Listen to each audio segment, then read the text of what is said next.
Bendiciones a todos, buenos días en esta hermosa mañana de domingo, día 16 de junio del año 2024. Saludos cordiales de vuestro hermano y siervo de Cristo, David Santiago. Y bienvenidos a un nuevo programa del remanente Guerreros de Cristo. Una palabra de parte de Dios para todos vosotros en el nombre poderoso de Cristo Jesús.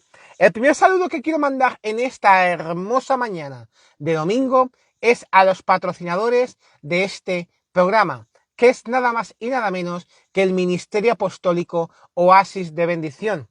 Así que presidente apóstol Leandro González, presidenta profeta Yolanda González, Dios los bendiga, Dios los cuide, Dios los bendiga. Bendecimos su casa, su familia, su trabajo y declaramos Follos y Valencia, pueblos de Cristo, pueblos de bendición, en el nombre de poderoso de Cristo Jesús.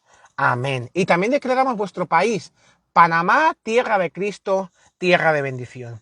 ¿Por qué digo esto? Porque hoy traigo un tema un poquito largo, pero a su vez muy poderoso. Porque estamos viviendo los últimos tiempos en los cuales pones las noticias y yo me pongo malo. ¿Por qué?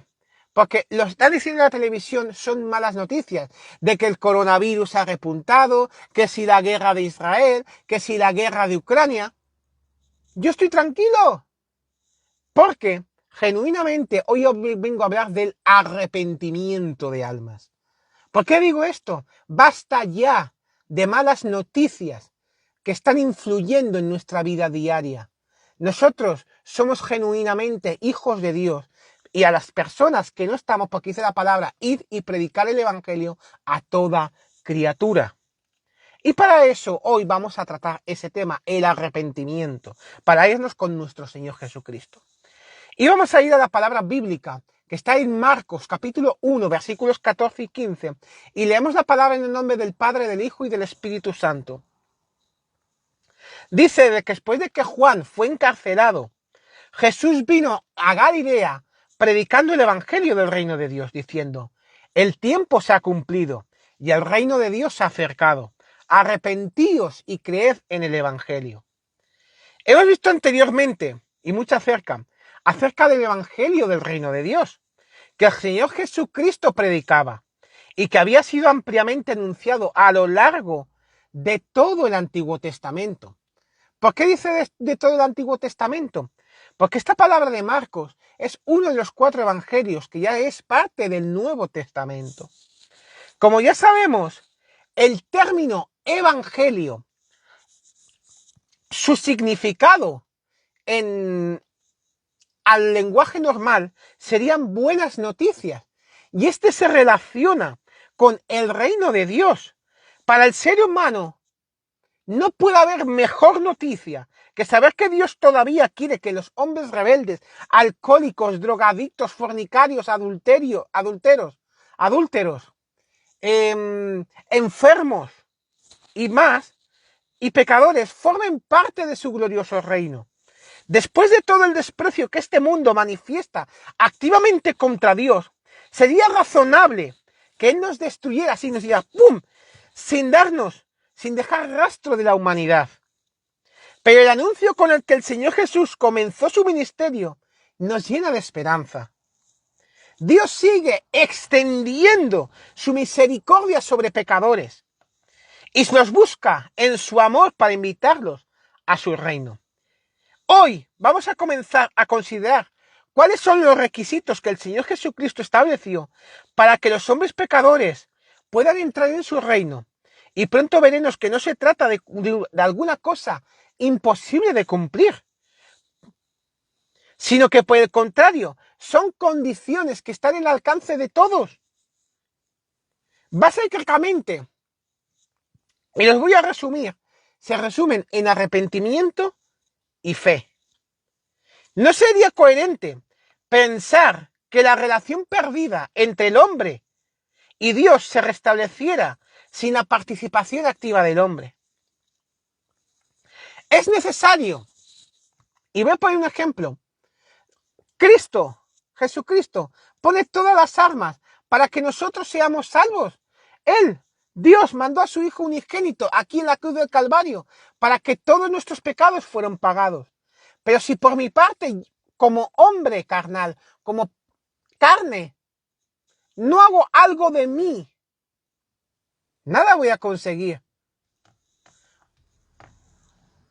O sea, que la fe, o sea, la libertad de ser hijo de Dios, la sanidad y la vida eterna, está ahí. Pero si nosotros no hacemos como si cuando vamos a comer o vamos a ir a comprar a la tienda, en un supermercado, no voy a decir de esto. Tú tienes en las estanterías varias cosas, pero si tú no las compras, dices, ay, hoy no como huevos, ¿por qué no he comprado? Esto es lo mismo, tú tienes que arrebatarlo. Es necesario que cada persona en particular dé un paso para volverse a Dios. Así que vamos a comenzar tratando hoy el primero de los dos requisitos que el Señor ha establecido en su soberanía, que es el arrepentimiento. ¿Por qué digo que el arrepentimiento? Porque el arrepentimiento es un mandato de Dios.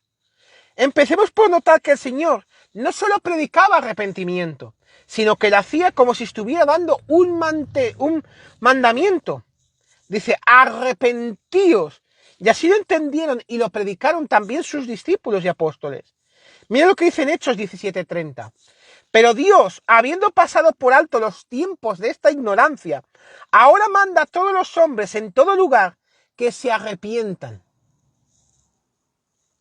Cuando el Señor se expresaba de esta manera, estaba dejando claro que Él es el Rey y por lo tanto tiene el derecho legítimo de exigir el arrepentimiento. Esto es muy sencillo de entender. En el ámbito terrenal, cuando un emperador romano, griego, un rey, era coronado como rey, no invitaba a los súbditos de su reino a que aceptaran su autoridad si les apetecía, sino que exigía que todos ellos su sumisión y lealtad. Y si las demandas de un emperador romano eran absolutas, ¿cuántas más las del mismo Rey de Reyes y Señor de Señores? Así pues, si vamos a predicar el Evangelio como lo hizo Cristo, tenemos que hacerlo transmitiendo fielmente este mandato de Dios a las personas. ¿Para qué? Para que se arrepientan. No es algo opcional que el hombre pueda aceptar o rechazar a su gusto. Dios manda a todos los hombres en todo lugar que se arrepientan. Y puesto que el arrepentimiento es un mandato de Dios, desobedecerlo tendrá graves consecuencias. Las palabras del Señor son claras al respecto. Dice en Lucas 13:3. Antes, si no os arrepentís, todos pereceréis igualmente. Dios anuncia en su palabra un juicio universal, en el que cada pecador tendrá que dar cuentas. Para llegar a ese momento sin habernos arrepentido, nos cerrará todas las puertas del reino de Dios y lo único que nos quedará será una terrible condenación que durará para toda la eternidad. Entonces me puede decir, vale, entonces ¿por qué debo de arrepentirme de mis pecados? Porque el pecado es la clave de todos nuestros problemas. Es verdad que en nuestra cultura contemporánea cada vez es más raro usar la palabra pecado. Esto no se debe a que haya sido sustituida por otra que sea más apropiada, sino porque la idea misma se ha perdido. Vivimos entre personas que son incapaces de hacer juicio moral sobre nada. Sugerirles que algo es pecado o enseñar que los hombres son pecadores es considerado como una idea rancia de épocas pasadas y también como una grave ofensa contra la dignidad de la persona. Pero cuando examinamos el Nuevo Testamento, concretamente los Evangelios, encontramos que el Señor Jesucristo hizo una gran cantidad de referencias al pecado, tanto a su origen como a consecuencias. Él no dudó en denunciar a personas concretas como pecadores. Y la razón por la que hizo eso fue porque él sabía que el pecado es la clave de nuestro problema. Pero me puedes decir, entonces, ¿por qué el pecado es tan grave? Y te voy a dar varios puntos. Y voy a ir terminando porque se me está haciendo largo y todo eso. Primero, el pecado es una declaración de guerra contra el soberano Rey del cielo. Podemos ver varios ejemplos. Adán y Eva, porque rechazaron la autoridad de Dios. El pecado también nos enemista con Dios. Y el pecado atenta contra la justicia de Dios. Pero me puedes decir, vale, yo ya sé mis pecados, todo eso, pero ¿cómo puedo hacer el arrepentimiento? Muy fácil. El arrepentimiento implica abandonar nuestra independencia de Dios, nuestra enemistad y rebelión contra Él. Y tenemos que hacer varios cambios. Cambio en nuestra forma de pensar, cambios en la manera de sentir y cambio en la manera de vivir. Y un ejemplo bíblico del arrepentimiento es la parábola del hijo pródigo, que todos conocemos, que está en Lucas capítulo 15, versículos 11 al 24. En esa parábola está el padre con su hijo. Y lo sabemos. Pero cuando el hijo vuelve de esa rebeldía de haberse gastado todo y le dice, padre, quiero ser jornalero. Y dice el padre, no. Dice, vestirlo con las vestiduras grandes y matar un animal. Porque mi hijo, el que estaba muerto, el que estaba descarriado, el que estaba perdido, ha vuelto a casa. El padre, en esta parábola, representa a Dios. El hijo no merecía nada, sino el castigo más severo por su ofensa. Pero Dios, como Padre, no nos da el castigo que merecemos, sino que nos abre las puertas de su reino.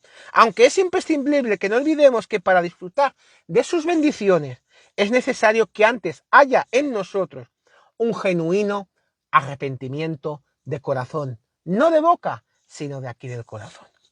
Esto es lo que tenía hoy para todos vosotros en el nombre poderoso de Cristo Jesús.